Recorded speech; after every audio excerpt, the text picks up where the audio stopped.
Okay, I think we are ready to convene our special meeting of the Massachusetts Gaming Commission on, what is this, Tuesday, October 29th at 3 o'clock. Just a couple of quick comments. The commissioners, at least some of the commissioners, felt that there has been enough happening in the last few days about the circumstances surrounding the Suffolk Sterling Racecourse LLC application and the makeup of its team, with the impending referendum in Boston and in Revere only a week from today, that there was some clear uncertainties about what was going on, what the conditions were, and that it was important enough that the Commission at least take an opportunity to think about some of the issues associated with this, to see whether there's anything that we can do to contribute to making sure that people are as well informed as possible when they have the opportunity to vote. We do take two starting points. One is the Secretary of State, Secretary Galvin, has said that in his view, the issue of the election is set and the authority is with him, not with us. And under the circumstances, we agree with that judgment. Similarly, the ballot question itself, the question on the ballot, is beyond discussion, as that is cast in stone and suits what we think the appropriate criteria are anyway. Beyond that, there are some issues about what transpires to make sure that this series of transactions that have gone on are transparent and understandable, and that people who are offered the opportunity to vote on November 5th in Revere or in Boston have the greatest access to the most information to give them the tools to make as informed vote as possible. It may be that all that has been done, but we thought it was important enough that the commissioners should at least have an opportunity to think about it. So thank you all for coming. We did provide an opportunity to several parties to speak. We mentioned to the applicant and to the two cities involved and to the organization No Eastie Casino that they would have an opportunity to speak to us about this if they wanted to.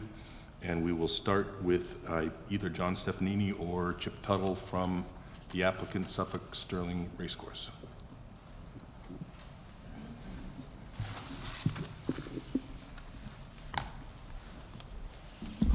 Where's my pen? Left it somewhere. A spare pen, anybody?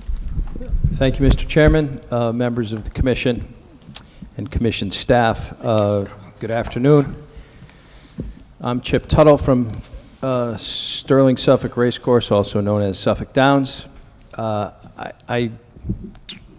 Not to cover old ground, but I guess it may be worthwhile to review some of what I entered as testimony this morning on our public communication efforts to inform voters and the residents in our two host communities of the change in our gaming management partner. So if you would beg the indulgence of me repeating some of those steps that we took upon formally asking Caesars to withdraw on Friday, October 18th. Let me get my glasses on. So we having sent the letter to Caesars asking the company to withdraw, the evening of Friday the 18th, we distributed a copy of that letter with a statement, an accompanying statement, to all of the major local news outlets and to community leaders in East Boston and Revere. We made several phone calls that evening as well to let leaders in the community know what was happening. We sent 12,046 emails that evening to individual addresses in our database. We posted a notice and the letter to Caesars on the homepage of the Suffolk Downs website and two other campaign websites, Friends of Suffolk Downs, and also on the Spanish language version of that site. We utilized social media with Facebook postings and utilized the Friends of Suffolk Downs Twitter account and my personal Twitter account Those tweets were picked up and retweeted by members of the local media, amplifying their effect. On Saturday, October 18th, I attended a public meeting at Revere City Hall that was simulcast on local public access cable and has been replayed since, where I explained in detail our decision to ask Caesars to withdraw. The same day, we posted a video explaining the our change in gaming managers on the Suffolk Downs website, Friends of Suffolk Downs, Amigos de Suffolk Downs, and we posted it to YouTube. In a one-week period, it was viewed more than 40,000 times. In addition to the letter and the statement to the media released on October 18th, we did several briefings, media briefings, and granted print, radio, and television interviews. I believe we've given you exhibits of a compilation of some of the stories that have been published on that. That's the very thick book. You also have this, which is a lot of our advertising and mailing materials that we have sent to members of our host communities.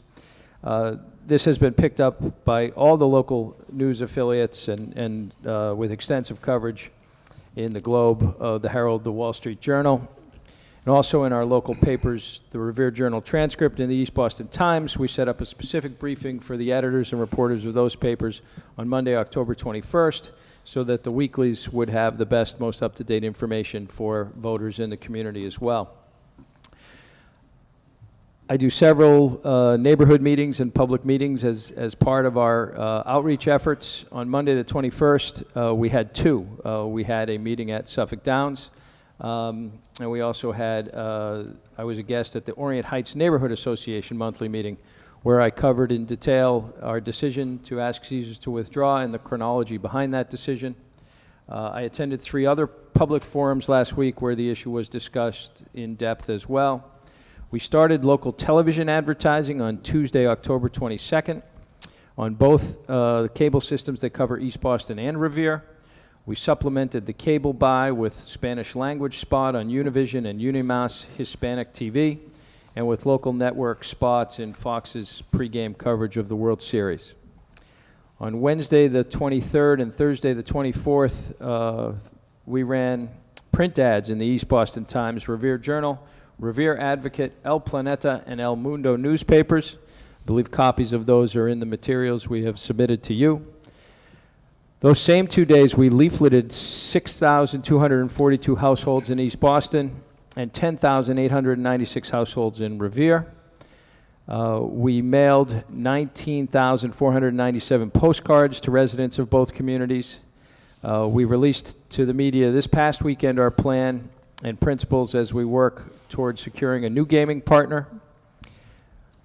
We are mailing a formal notification to East Boston voters on the removal of Caesars as our partner to ensure maximum awareness. This week we're doing that so that it gets to them prior to November 5th. There's a copy of a draft of that in your materials as well.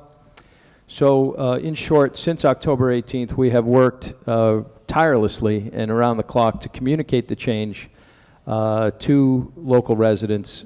I'm happy to answer any questions as always, and I'll defer to one of our attorneys, John Stefanini, on issues as to the language of the summary of the ballot question and things like that. Questions? You mentioned in your, I guess the letter, one of the letters that you sent, hand distributed or mailed out. How did this get delivered? I believe that's the city of Boston. That's the Boston. Oh, this is from Boston. Oh, I'm yeah. sorry. This is from Boston. Okay. Yeah. Well, this relates to you, actually. It refers to there being 4 places in the summary of the HCA, the Host Community Agreement, which is actually printed on the ballot. And at least 2 of them are kind of substantive. And the letter from the city says to ignore those because Caesars is no longer involved. 2 of them, one refers to standards of quality, Caesars standards of quality, and one refers, without using the word Caesars, to the World Series of Poker, both of which have some substantive value to the voter. How do you propose to deal with the fact that the referenced Caesars asset won't be there.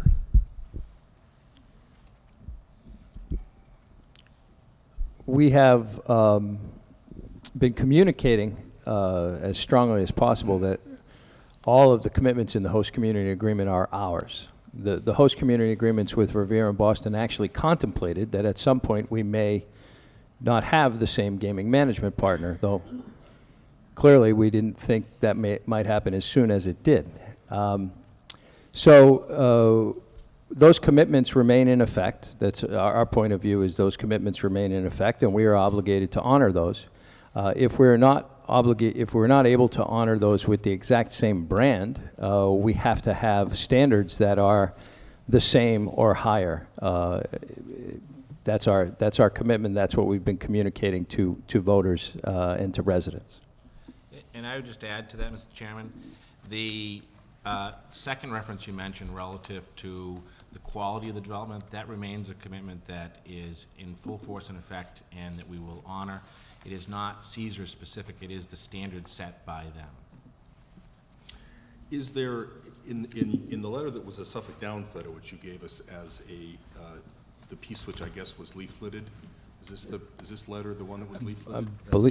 That's the one. Boston neighbor? That's the one that will go out this week. Hasn't gone out yet. Hasn't gone out yet. Which leaflet was delivered? The other materials you have all have been distributed. But these are the 10,000 door-to-door leafleting? Mm-hmm. All of those colored flyers? Is that what was dropped off?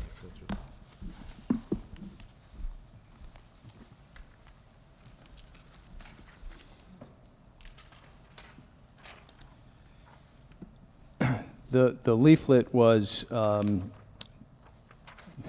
believe it was the one, this one here. With that good-looking guy on the front? Yeah. Thank you very much, Mr. Chair. Each of the pieces you have in front of you have gone out to voters. If you'll notice, each of them, none of them mention Caesars, the ones that are not specific to the issue itself, the ones that deal with the host community agreement, the benefits, all are from Suffolk to voters. But the reason I'm pressing Mr. Stefanini is because when Suffolk was talking about the steps they were taking, it seemed to me the very, very important one was where a piece of paper with an explanation or something was actually put in the hands of the voter. It wasn't a brochure on a wall, it wasn't an ad, it wasn't in the newspaper, it was actually delivered on a door-to-door basis. That seemed to me to be a pretty significant way to do your best to make sure that every household gets a fair shot to understand what has transpired. From what I have seen, there has not been something that is as explicit as you're now being, Mr. Tuttle, about assuming the obligations of Caesars in your activities. This does not refer to that. Does not specifically refer to your taking over those things which are in the ACA. The issue of concern, if there is an issue of concern, and I'm not sure that there is that great an issue of concern, but if there is an issue of concern, it's the extent to which the summary of the HCA on the ballot might in any way be misleading or insufficient information, provide insufficient information to a voter. So having you take the initiative to neutralize that, I think is important. And an important part of that is taking full responsibility for any Caesars commitments. Quality you can do explicitly, World Series poker you can do your best.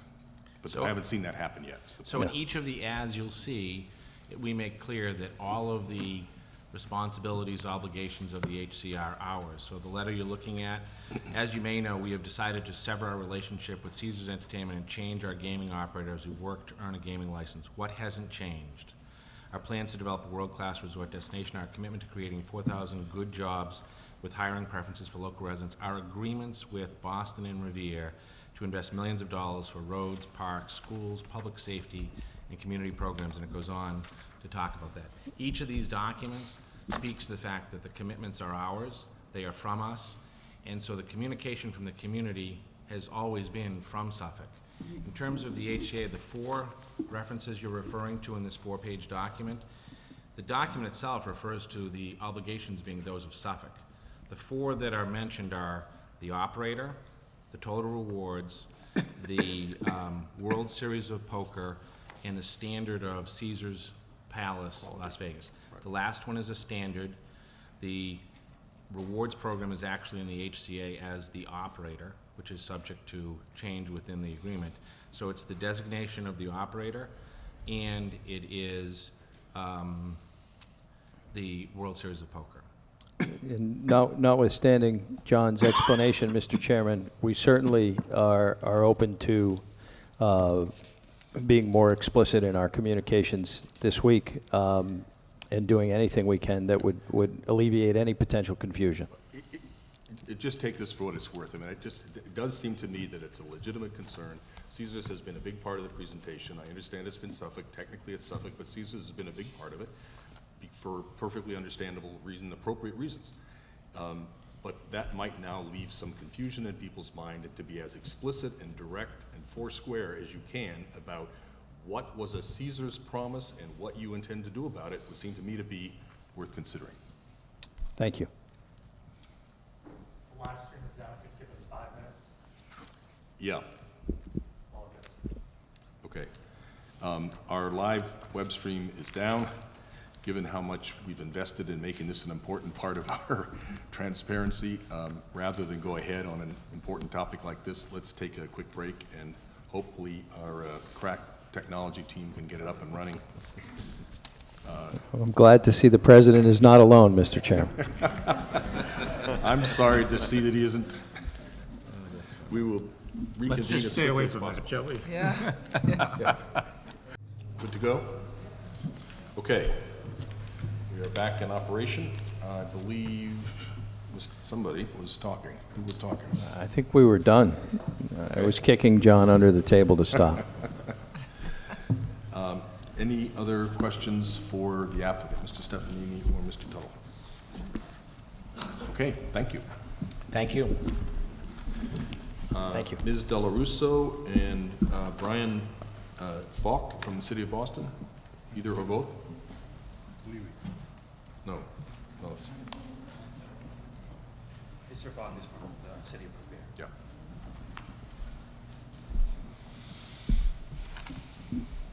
Thank you, Mr. Chairman. My name is Brian Falk, attorney from Myrick O'Connell, serving as special, I'm sorry. I just want to make sure they can be heard and hear you in back, okay. Okay. Serving as special counsel to the City of Revere on the Suffolk Downs project. I'm here on behalf of Mayor Dan Rizzo, City Solicitor Paul Capizzi, who are unable to be here today due to prior commitments.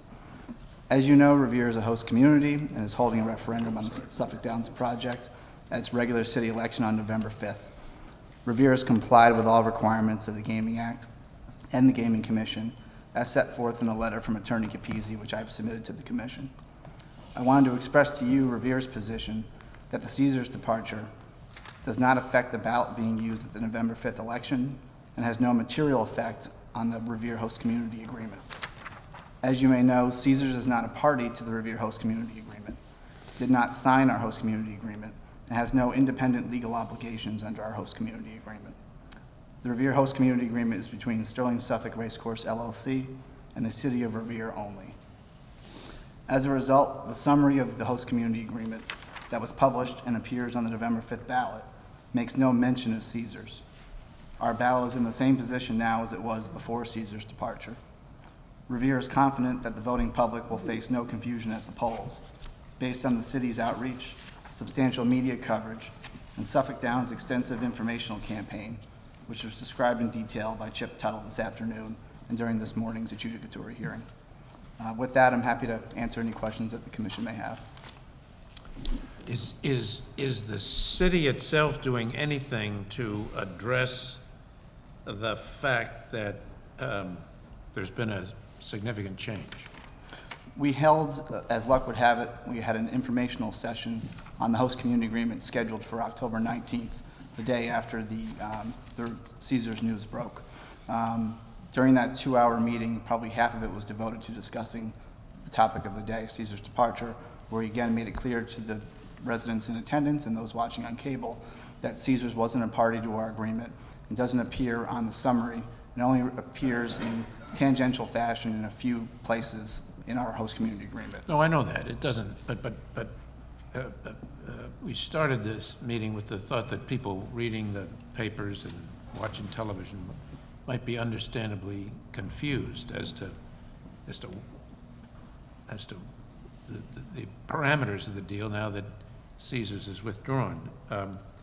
And so my question was, what, if anything, has Revere done to attempt to alleviate that confusion, or has it left it entirely up to Suffolk Downs? We have another informational session tomorrow where we'll bring that point across to the city, to voters, again at the meeting and watching at home. We've been impressed with the outreach that Suffolk Downs has undertaken so far and continues to undertake to make it clear. But again, to the administration, we felt pretty confident that the departure of Caesars, again, has no real effect on the agreement we entered because they're not a party and have no legal obligations under the agreement. The deal is the same as it was before Caesar's departure for the city of Revere. Yeah, in a legal sense, the deal's the same. The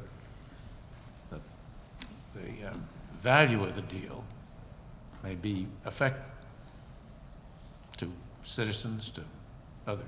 But I take your point. You're leaving it to Suffolk.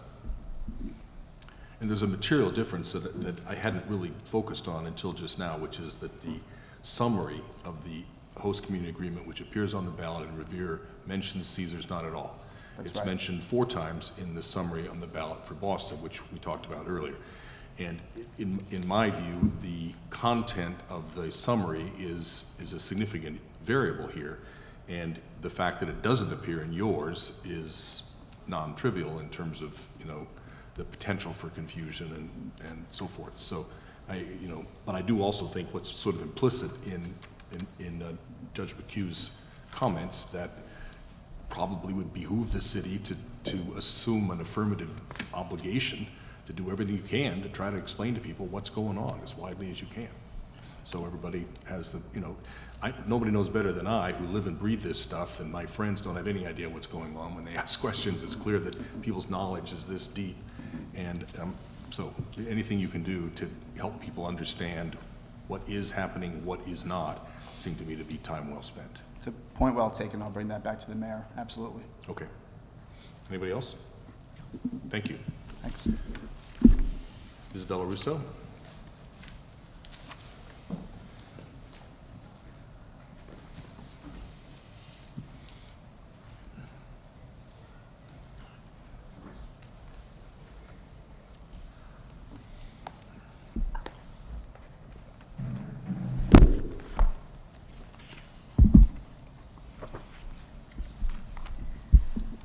Good afternoon. Good afternoon. Good afternoon. Elizabeth Della Russo for the City of Boston. I'm joined today by Mary Marshall and William Kennedy from Nutter, McLennan, and Fish. Thank you, Chairman Crosby and members of the Commission. Boston is pleased to participate in this process here today. The city really welcomes this opportunity. Thank you. The city's paramount interest is in the integrity of this process, in the integrity of the vote. In furtherance of that, we wanted to bring to your attention certain notices that the city has prepared. I think in your packet, you will have 2 notices, and one is in color. It says Host Community Advisory Committee at the top. I think Chairman Crosby had that letter a little earlier. That's correct. Another is titled Notice to Voters. Correct, that's it. These are 2 notices that the city has prepared. One is, the one titled Notice to Voters is a notice that will be given to everybody who votes, every Ward 1 voter. So that would be when you go to the polls, you get handed a copy of this notice. That's the one. Notice to Voters. This explains the 4 references to Caesars in the summary that is printed on the ballot as required below the ballot question. This notice informs you to disregard these 4 references to Caesars. This notice will also, approximately 200 absentee votes have been requested from the City of Boston in Ward 1. A number of those, not even half, has already been returned to the city.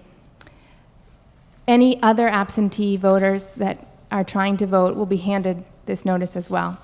This notice is being translated into Spanish, into Vietnamese, into Chinese, which is the city's practice in Ward 1. There is a secondary notice that you have, which is a letter to the community. And I believe this letter to the community, and we welcome feedback from this commission. Our hope is that this deals with some of the questions that were raised earlier. That this notice also informs the voters and informs the community, to disregard references to Caesars in the summary of the host community agreement, which will be attached to this letter. The summary will be attached to this letter. Sorry, which will? That's the one with the color. This will be attached to this? No. The summary of the host community agreement. Will be attached to this. That's right. That summary has been posted on the city's website, as is required, since after reaching the agreement, a few days after reaching the agreement. So that summary is a public document. It's a matter of the public. It's been posted in the paper, and we want to inform people of the withdrawal of Caesars. This notice, which is the community letter, it also talks about the host community agreement. We want the public to understand what Caesars withdrawal means to the host community agreement. Boston is interested and looks forward to a new operator. We're interested in a new suitable operator. And Boston wants to do its own diligence on that operator and meeting the terms of the host community agreement. Boston feels that it has reached the host community agreement it wanted to reach. And we're interested in the process with that new operator. We want the community to be alert to that. In the host community agreement itself, there are certain terms regarding reopeners, which another word I think I could use there is amendment. Those terms are summarized in the summary of the host community agreement, which will go out with this letter. So therefore, those terms are also printed on the ballot following the question. The question, as you know, that is on the ballot comes directly from the Gaming Act. I can read that question here today if you'd like.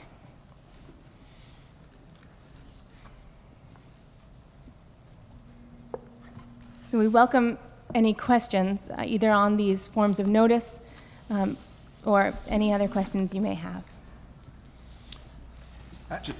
I had one question. I'm just trying to read through the 4 references now, but we heard this morning and that the commitment remains to have a project of the quality of Caesars, so that Caesars remains in the host community agreement as a measuring stick, if you will. One of the references in the summary, the first-class project standards, has Caesars as a measuring stick.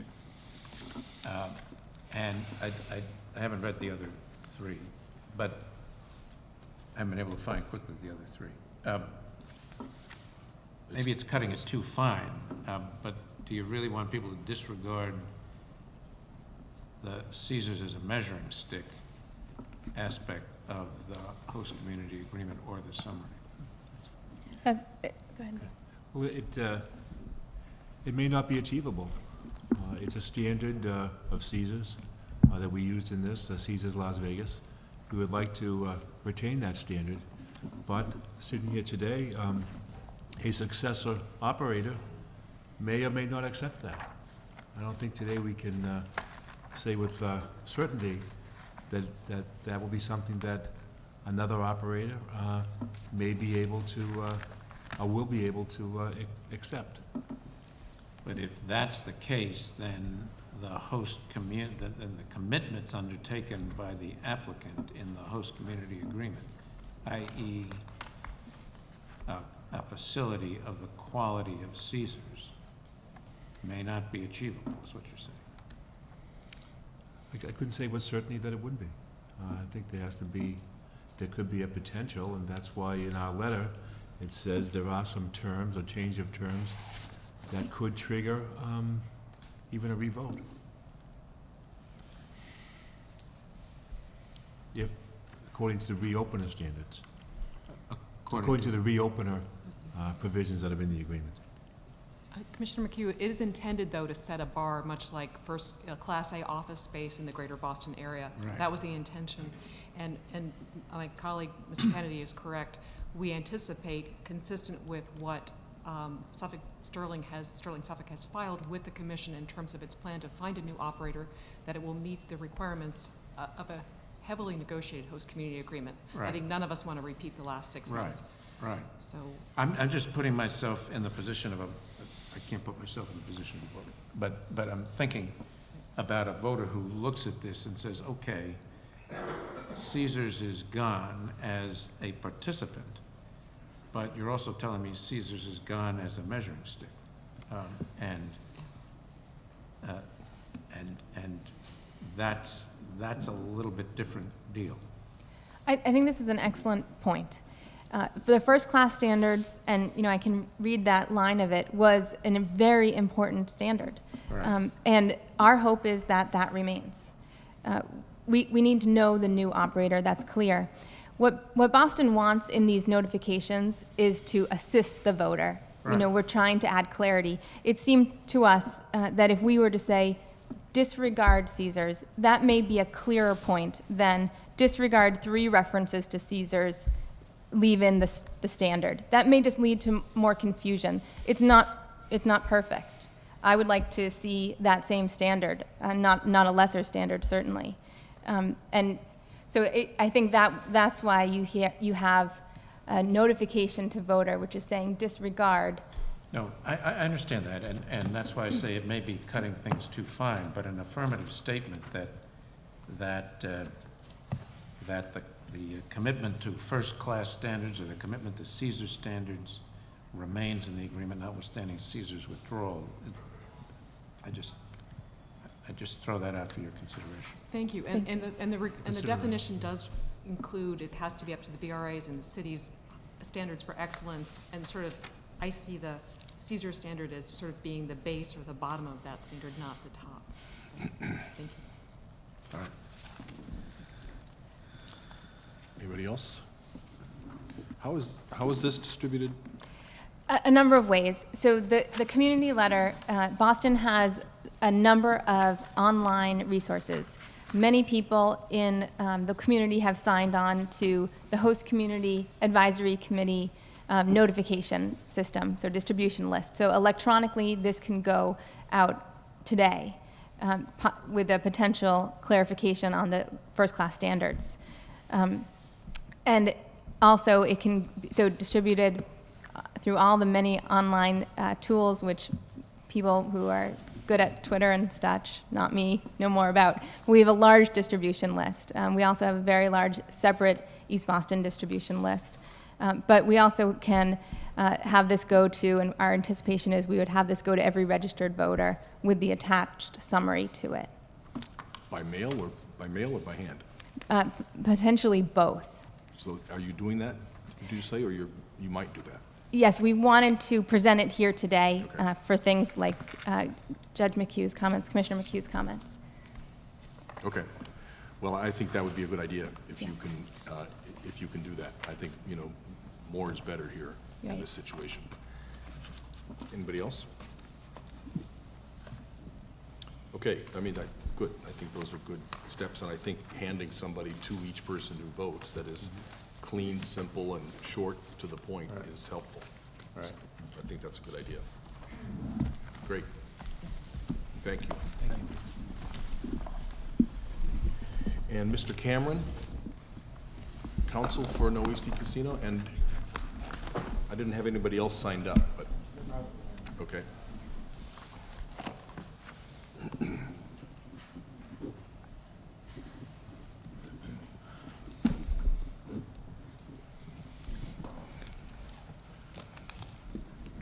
Good afternoon. Good afternoon. Afternoon. Good afternoon. I'll start briefly. My name is Celeste Myers. I'm co-chair of No Easty Casino, one of the founding members. Thank you for having us here today and providing us with this opportunity to speak. I just want to start off very briefly by saying that naturally, prior to the latest revelation about Caesars, we had our misgivings. Once they were announced as partner for Suffolk Downs, we described some concerns over their debt, over discord with existing host communities and the like. Naturally, we had major concerns when we learned about the same revelations that you folks found with regard to their suitability, and our immediate response the following Monday was to submit a letter, I believe you folks were CC'd on it, to Chip Tuttle and Suffolk Downs and Sterling Suffolk organization, respectfully asking them to withdraw, because we have major concerns about their ability to select a suitable partner. As you know, this is the second partner that has either excluded themselves or forced exclusion from the project, and going forward, whether or not there's confusion about whether or not Caesars is still involved, the reality is that we have a 25% gap now on ownership and operations responsibility and management. So we have some major concerns. And as we hear representatives from the city and the representatives from Suffolk Downs describe their notification methodologies, they really don't seem sufficient. I've actually yet to receive a piece of paper from anyone. But the most alarming is the description that folks will be handed a letter and also a summary on their way into the polls. And there's an expectation that they'll be able to digest that and make a decision and come to terms with what that will really mean in terms of the agreement.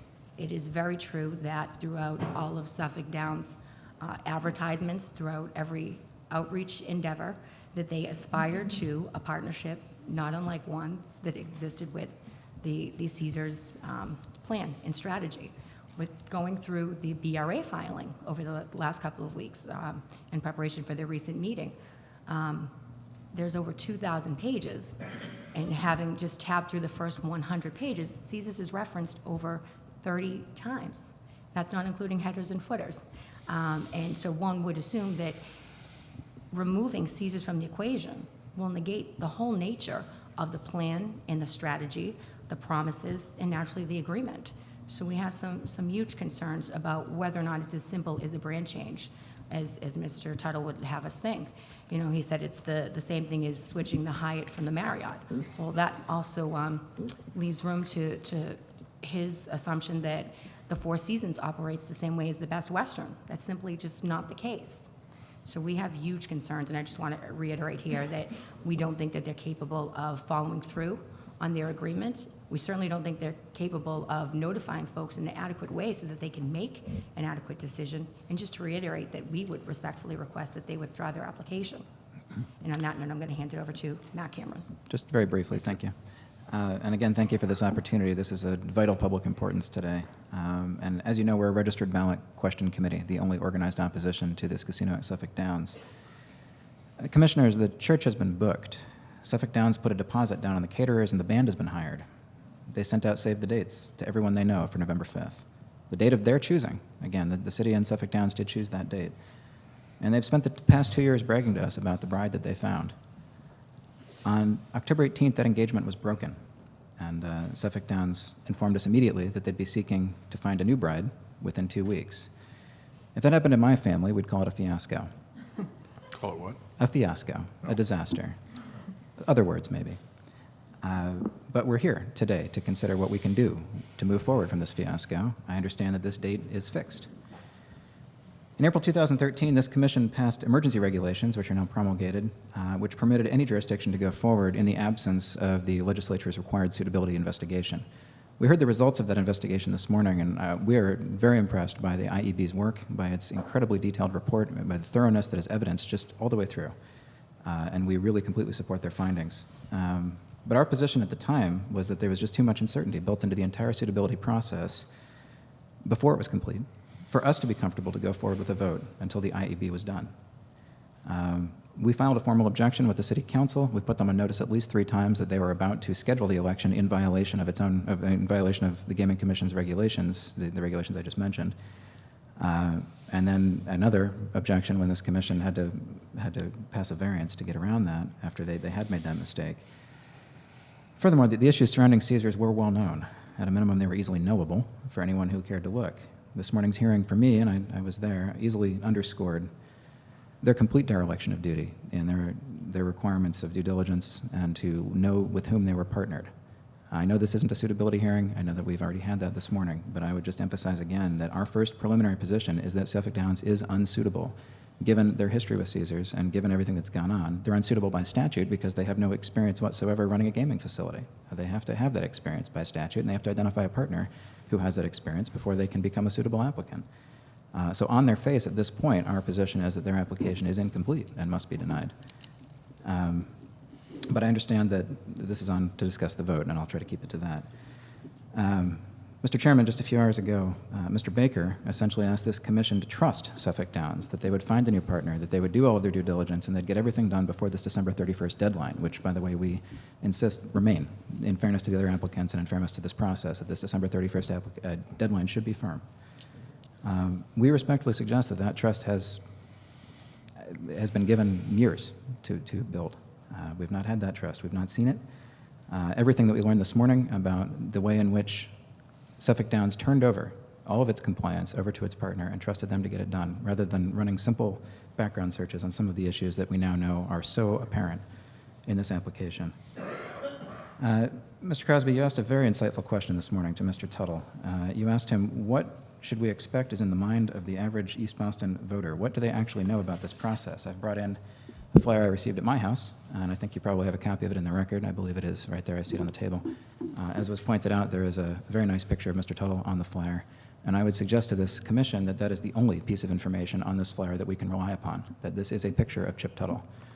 Everything else in this flyer is now in question. Suffolk Downs has continued to... It's in question because you don't think it can be achieved. As we just heard from the city, we're not sure that we can even guarantee a first-class operator will take over. It's in question because our position remains that portions of this host community agreement are going to have to be renegotiated, that it can't just simply white out and replace a new name. It's in question because we're going to have to go through, if it were to be renegotiated, we'd have to reset the 60-day clock, and I think at that point, we've blown the deadline, as far as I know. We're just here to make sure that these issues are out there. Celeste mentioned our letter. I just want to read very quickly. It's in the record. We did send it in advance. I'm just going to read one quick paragraph from it because I do think that this is an important point. As of the date of this letter, which was a week ago, so as of today, it's 7 days, residents of East Boston will be called to vote in 14 days on a casino plan for Suffolk Downs, which former city councilor and now Herald columnist John Nucci says is now in total chaos. Even if Sterling Suffolk is able to secure a new operating partner on short notice, our community will be forced to decide on a proposal which will now be fundamentally and materially different from the original Caesars partnership in dozens of critical respects. Given the serious questions raised above, that a vote in this matter would constitute a fundamentally undemocratic bait and switch, a flagrant abuse of the trust which Suffolk Downs have enjoyed in this community for generations. Moreover, this fundamental change in the East Boston casino proposal at the 11th hour flies in the face of transparency and the democratic process contemplated by the Expanded Gaming Act. Commissioners, 2 years ago, Suffolk Downs went to the betting window, pulled out its wallet, took out millions of dollars, and put down a lot of money on a horse called Caesars Entertainment. We're now in the home stretch of that race. We've learned that this horse was never fit to trot. Suffolk Downs has backed the wrong horse. It doesn't get to change its bet now. Thank you. I have a question. Ms. Myers, you mentioned a 25% gap in ownership. Sure. Where do you get that figure from? Well, there's still the Vornado gap that's still in blind trust, and we don't know what actions are being taken to cover that or to force them to submit to the background check, which is why I believe they pulled back, and now the 4% added. So, roughly. Okay. Thank you for the clarification. Thank you for your comments, and we're here because we think this is not a simple matter. Oddly, I think that the confusion that you allude to operates more to the benefit of people who are opposed to casinos than people who are in favor of casinos. But I guess that's anybody's conclusion. But I get I hear your concerns. So we'll think about that. Thank you for your time. Anybody else have more questions? Thank you. All right, Thank you very much. There are several people who have signed up, and in an effort to try to give everybody a shot, I'm going to ask people to go ahead and, but please don't be repetitive, please be very quick. If you, Mr. Brian Gannon.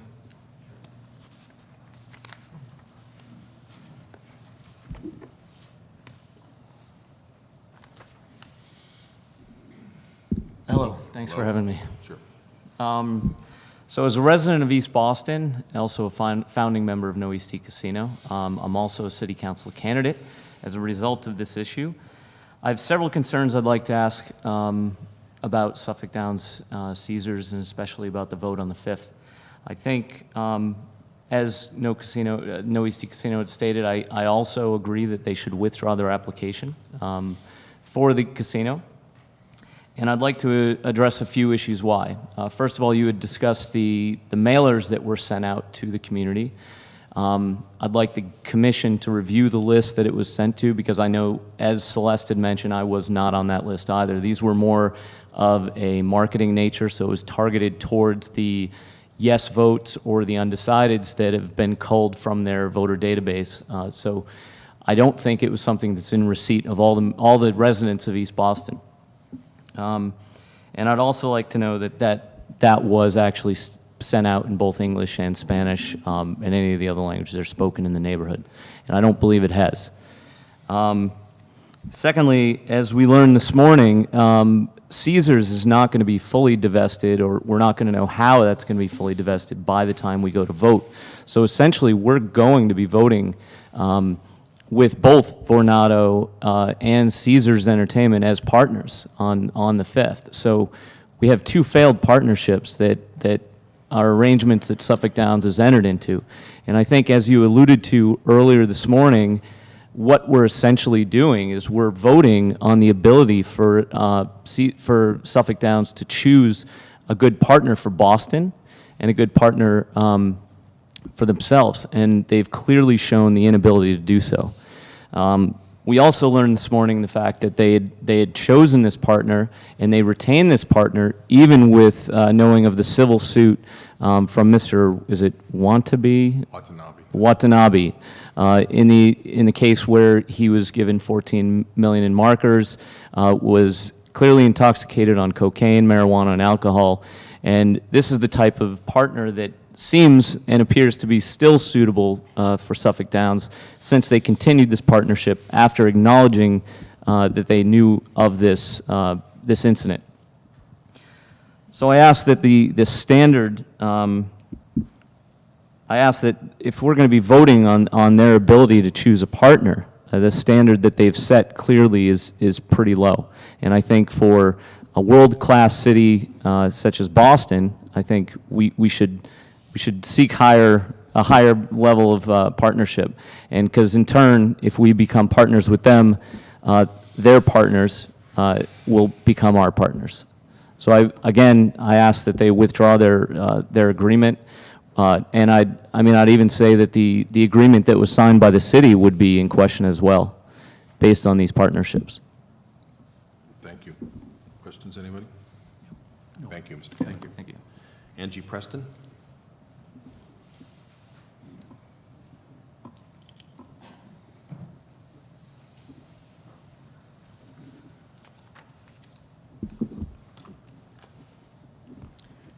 Good afternoon. Good afternoon. My name is Angie Preston, and I'm a longtime East Boston resident.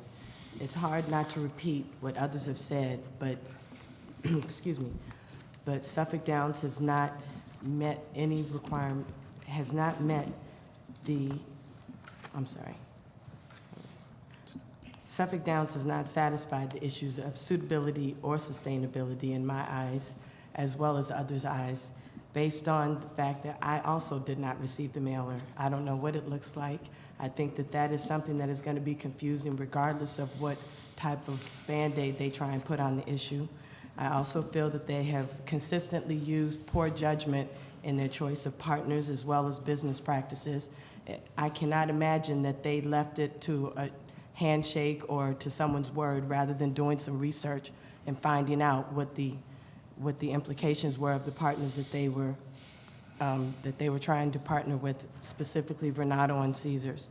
Despite the fact that Caesars is out of the picture, as the others have said, they really are not out of the picture. East Boston is an overburdened community. This decision is way too difficult to for us to have to vote on an incomplete proposal. We do not know who's going to operate this. We cannot leave this up to the possibility that they find another manager in time for the December deadline. And I would hope that this commission would realize that Caesars is hemorrhaging money based on the fact that they've spent $2.8 million to try and lobby this issue. They have also not trying to find a viable project for East Boston, because horse racing is a dying industry. I think it peaked in like 1945. So they should be looking in another direction. Residents have numerous times let them know that this is not a good project. And I would also like to say that this is not moving forward for East Boston. This type of project would not be a good one for East Boston, and I hope that you guys realize that they're not suitable for this project at this time. Thank you. Thank you. Diane Monica from East Boston Chamber.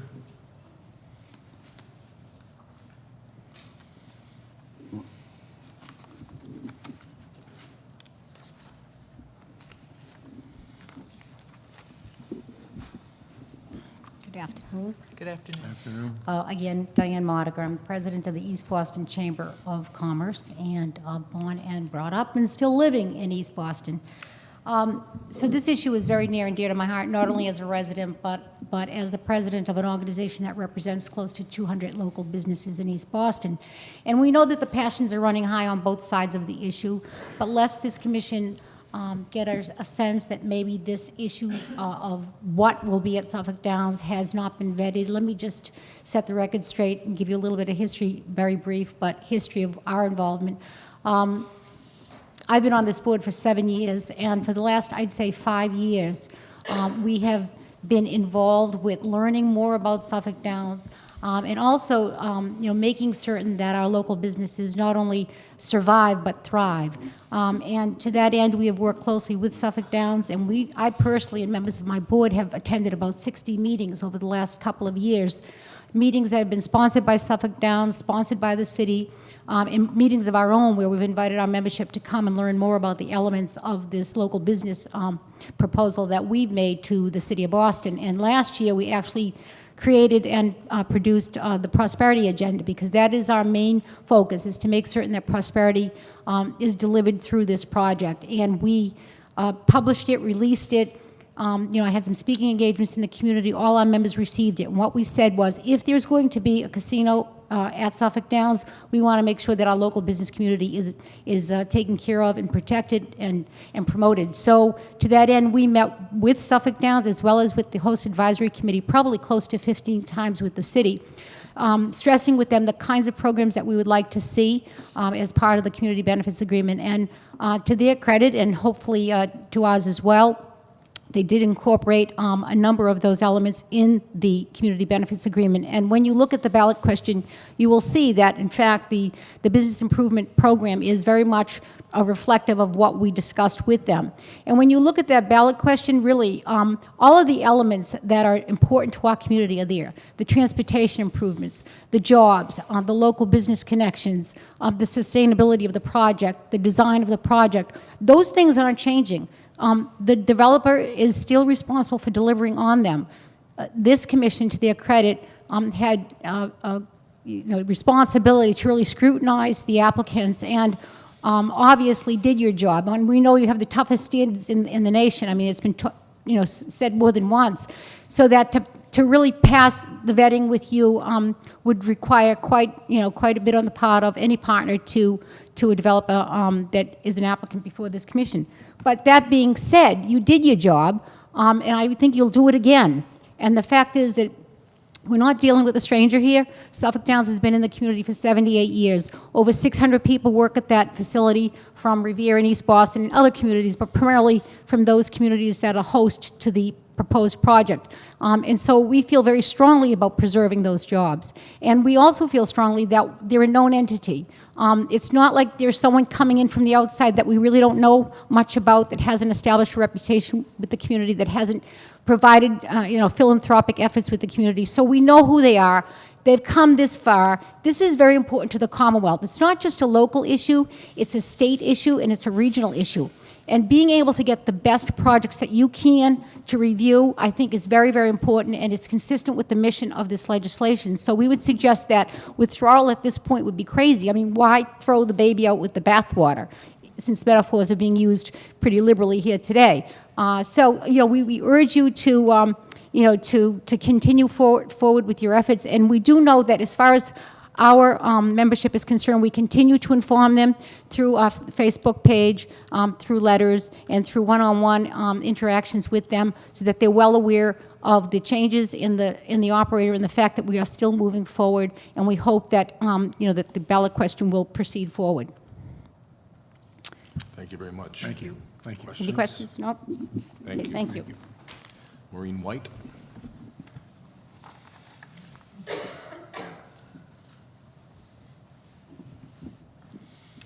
Hello. Good afternoon. Good afternoon. Thank you for having us. I'm Maureen White. I'm an East Boston resident. And as an East Boston resident, I've actually been the recipient of many, if not all, of the mailings that Suffolk Downs had sent. And I would just like to point out that those are not informational mailings, but rather promotional mailings. And I think that the distinction is important to make. In fact, neighborhood residents have never received any impartial information about the casino proposal and its impacts, in part because an independent cost-benefit analysis about this particular proposal was never conducted.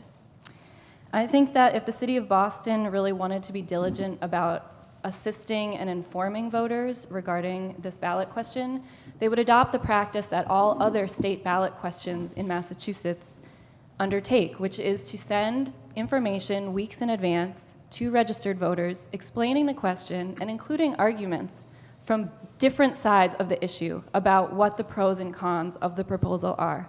We have not had the opportunity to receive any kind of information like that.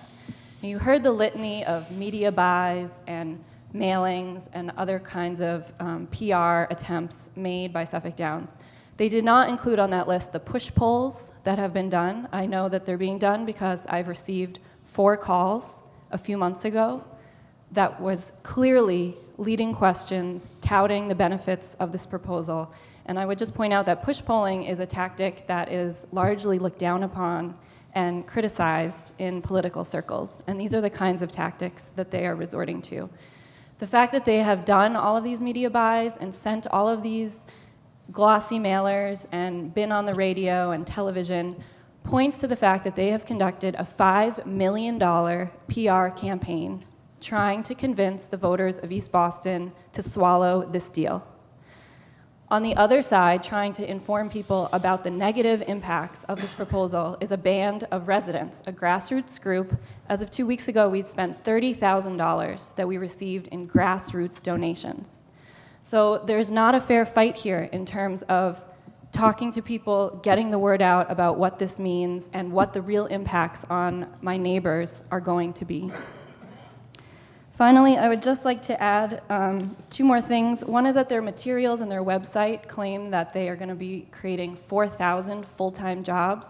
As recently as 2 weeks ago at a neighborhood association meeting, Suffolk Downs representatives stated that not all of those 4,000 jobs would be full-time jobs. So I think that there's some truth in advertising that needs to be cleared up. In addition, they tell us they don't have the numbers on what the median salary of these jobs is going to be, but they tell us the average salary. I'm not a mathematician, but my understanding is that if you can calculate the average salary, you should be able to calculate the median salary. They refuse to provide this information to the voters of East Boston. Finally, I'll conclude by saying that earlier this morning, we heard repeatedly from them about how their partners and their investors lied to them and concealed information that was crucial. How can we trust that we will ever get a truthful and honest and transparent understanding of any proposal that goes forward when they can't even get truthful information from their own partners? Thank you. Thank you. Thank you. John Wyatt.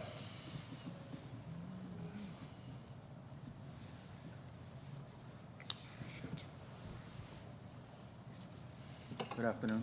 Good Good afternoon. My name is John Wyatt, and I'm currently an IAG member, and I'm also IAG? the Impact Advisory Group. Okay. And I'm also an abutter to Suffolk Downs. I was born and brought up in East Boston for 60 years. My back deck overlooks the starting gate at Suffolk Downs. So with all due respect to the previous opponents, they weren't around to see Massport bulldoze East Boston when we weren't given a vote. We were basically put under the bus. And what we have to show for it is Constitution Beach. I think what people are really getting stuck on is the part of the gaming management part, which I know is important. But the site development is huge. For this site not to be developed with the amount of interest in the community, the open green space, the restaurants, the pedestrian walkways, future water shuttles, a highway plan that only Suffolk can provide. The state has no money.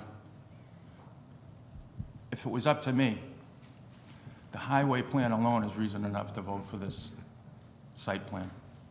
And I really feel bad for people at Suffolk Downs that have bent over backwards to explain the traffic problems, the minimum job wage, or the medium, whatever they want to call it. But I know right now the average wage in East Boston is about $13,000. And if you're going to offer someone $40,000 a week with benefits, I don't think that's too bad. Without getting into hashing over details that have been rehashed and rehashed and rehashed, and with all due respect, Mr. Crosby, when you mentioned that you have neighbors that know this much, it's unfortunate the way Suffolk Downs has been reaching out to the community for all these informational meetings, and the majority of the opponents don't attend these meetings. I've actually butted heads with people over the traffic issue, and they've never even seen the highway plan, but they're telling me how the traffic is going to hurt me where I live at 17 Waldemar Ave. All I can say is if this project doesn't go forward, I dread to see what the alternative is.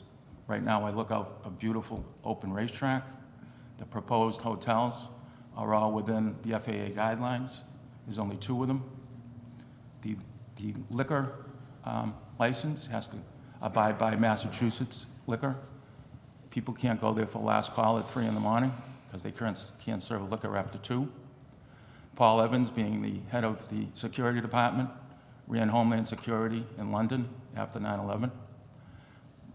The abutters are all for this. We abut a beautiful space that's been there for 78 years. To see this get voted down because of a company that only had 4% interest in the whole project and was in charge for maybe managing the gaming aspect, which I know Suffolk can come up with another manager that can do just as well. But Caesars is not developing the site. Thank you very much. Thank you. Thank you. And the last speaker, I'm not quite sure, Mr. Muller or Ms. Miller?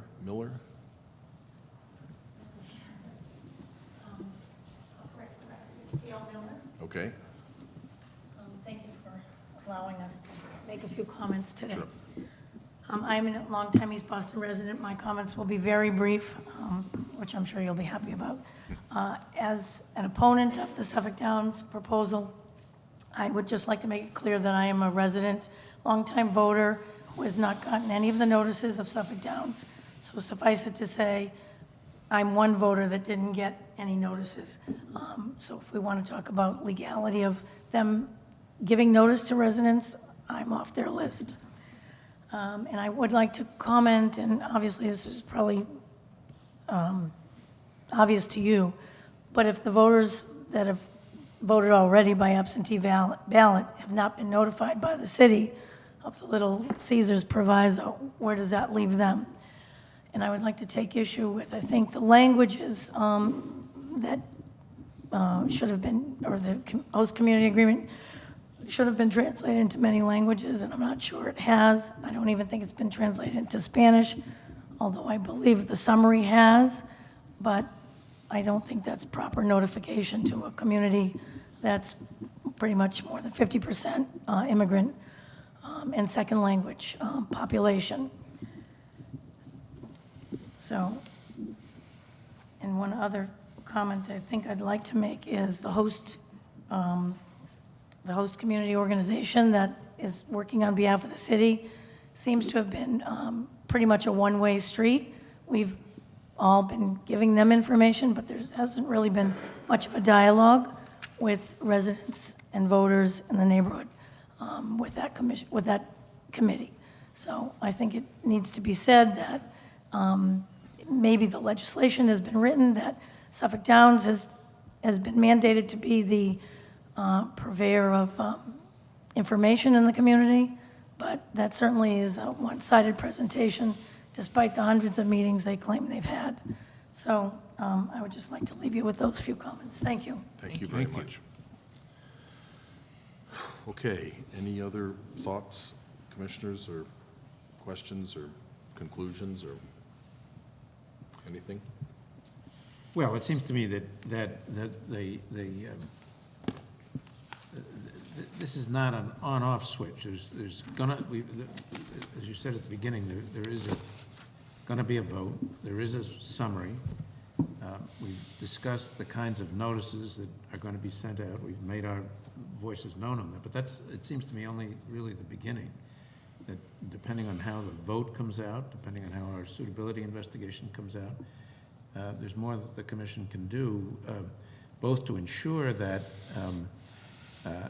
both to listen to concerns from residents and to take those concerns into account, as we will with every application, in making judgments about ultimately what to do. So this is, I view this as whatever happens or doesn't happen in the next couple of days as really a starting point rather than the last we take a look at this.